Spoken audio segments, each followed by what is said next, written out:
Assalamualaikum warahmatullahi wabarakatuh. Shalom, Om Swastiastu, Namo Buddhaya, salam kebajikan, salam sejahtera bagi kita semua.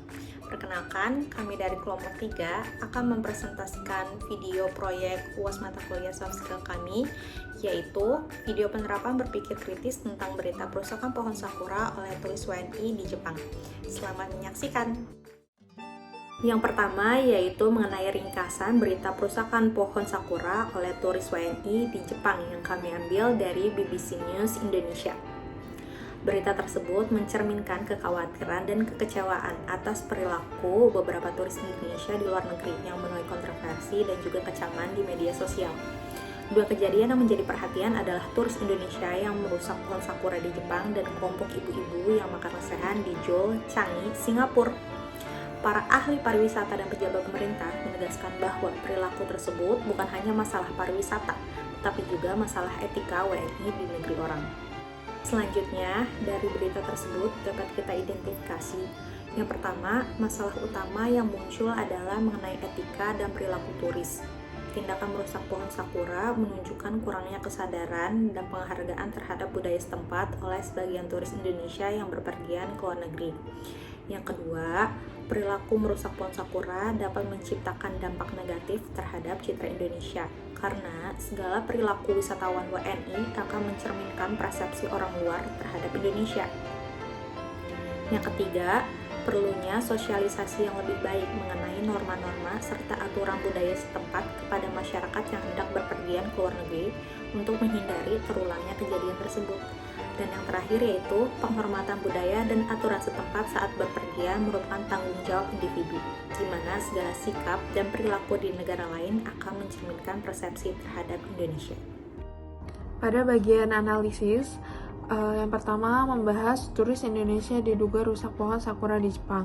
Sebuah video yang viral diunggah oleh akun Instagram @kanankiriwow menampilkan sekelompok wisatawan Indonesia diduga merusak pohon sakura yang bermekaran di Jepang.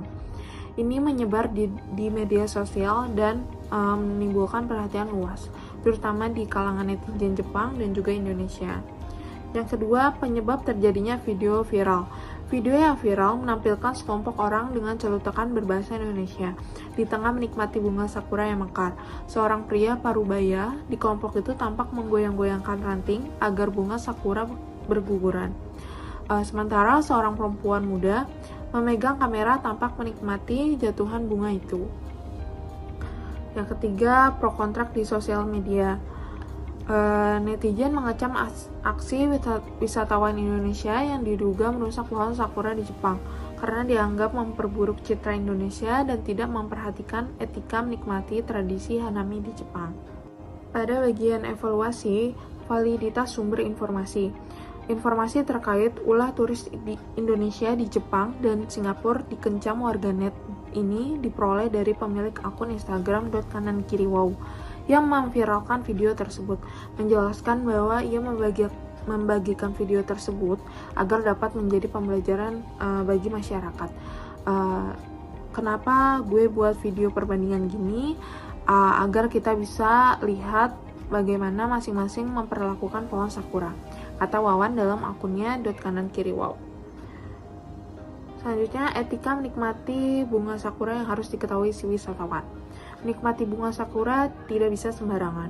Ada sejumlah etiket yang perlu diperhatikan, seperti tidak boleh menyentuh maupun menggoyangkan dahan untuk melihat kelopak bunga sakura berguguran. Hal ini karena periode bunga sakura mekar sangat singkat. Wisatawan harus memperhatikan aturan dan etika yang berlaku, serta tidak melakukan tindakan yang dapat merusak alam. Kejadian ini juga menimbulkan perhatian luas terhadap kesadaran wisatawan Indonesia dalam menikmati budaya lain, serta pentingnya kesadaran etika dalam berperilaku di luar negeri.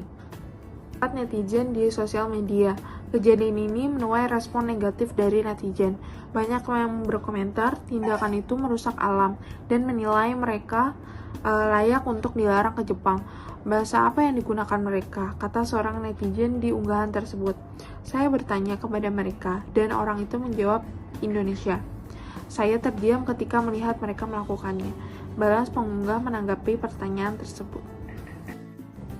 Klaim kalimat yang memiliki arti yang utuh dan penuh untuk menegaskan suatu kebenaran berdasarkan pada fakta ilmiah atau kesepakatan umum. Klaim ini memiliki 6, yaitu ada klaim faktual. Sebuah klaim disebut klaim faktual jika mengatakan apa yang ada. Lalu ada klaim nilai. Sebuah klaim disebut klaim nilai jika mengatakan apa yang seharusnya atau menetapkan nilai yang positif ataupun negatif. Yang ketiga ada klaim subjektif. Sebuah klaim mengacu pada kriteria standar pribadi berdasarkan pikiran, perasaan, dan preferensi. Lalu ada klaim objektif. Suatu klaim disebut objektif jika pada kriteria standar impersonal. Lalu ada klaim yang kabur. Suatu kalimat disebut kabur jika ada terlalu banyak cara memahaminya dan tidak jelas mana yang dimaksud si pembicara.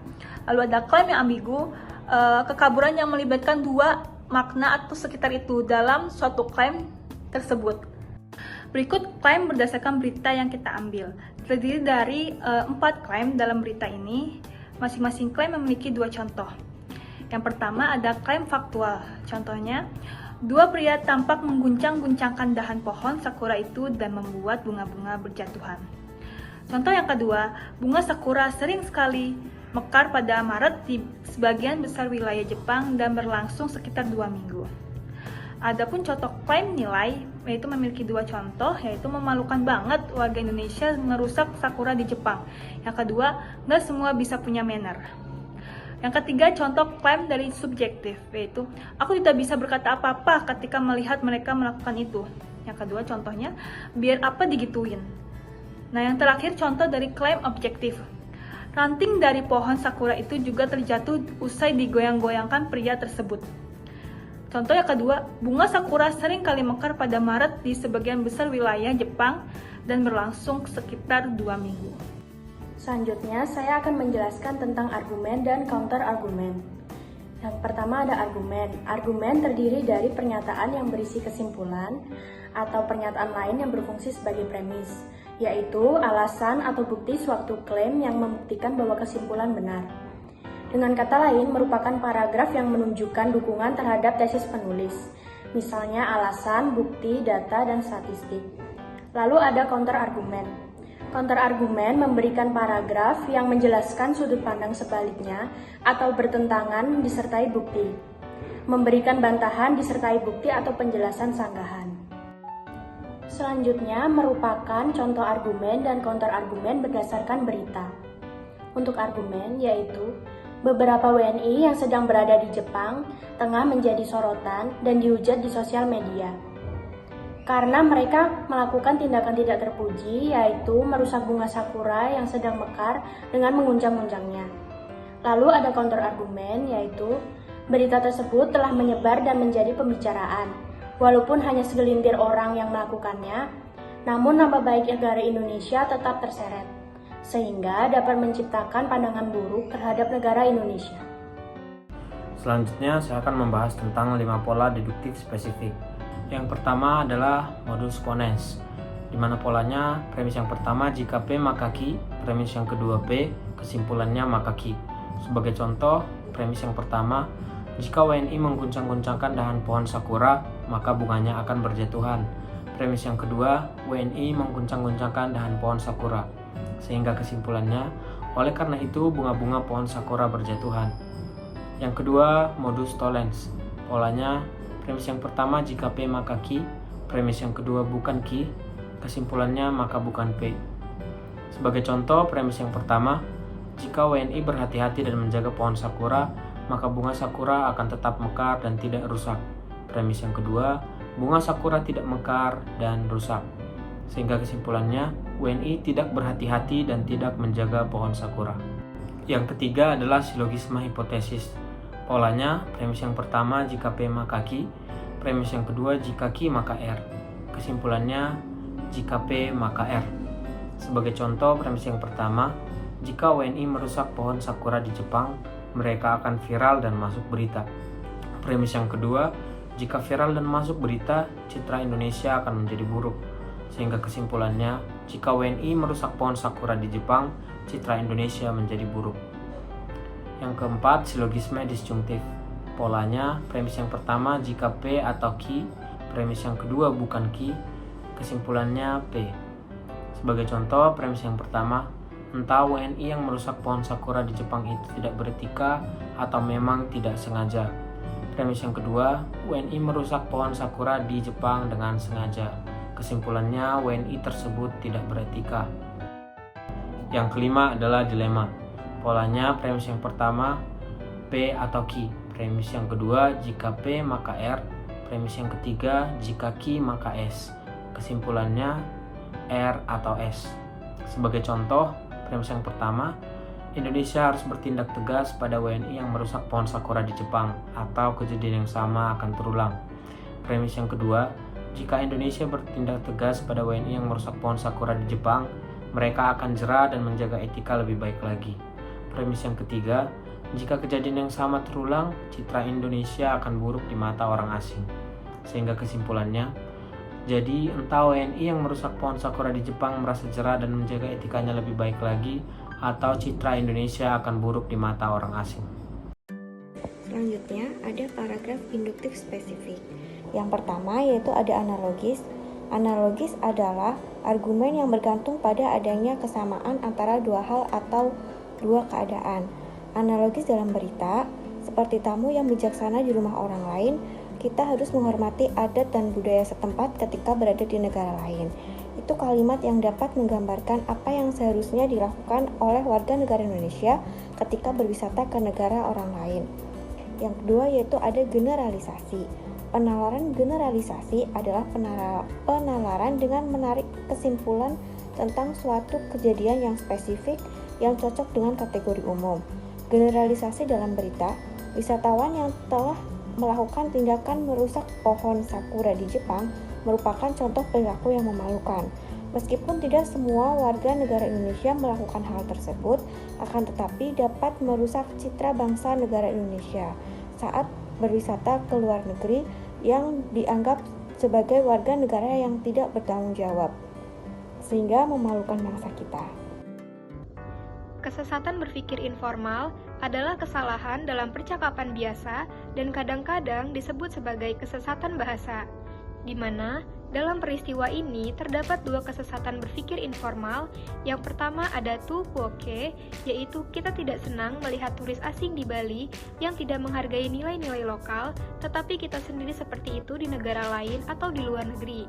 Yang kedua, argumentum ad ignorantiam, yaitu dia tidak tahu kalau merusak pohon sakura termasuk ke dalam kejahatan merusak properti, di mana hal ini diatur dalam hukum pidana pasal 261 tentang kerusakan properti dengan hukuman penjara paling lama 3 tahun dan denda tidak lebih dari 3.000 yen, sehingga dia melakukan hal tersebut dengan senang hati.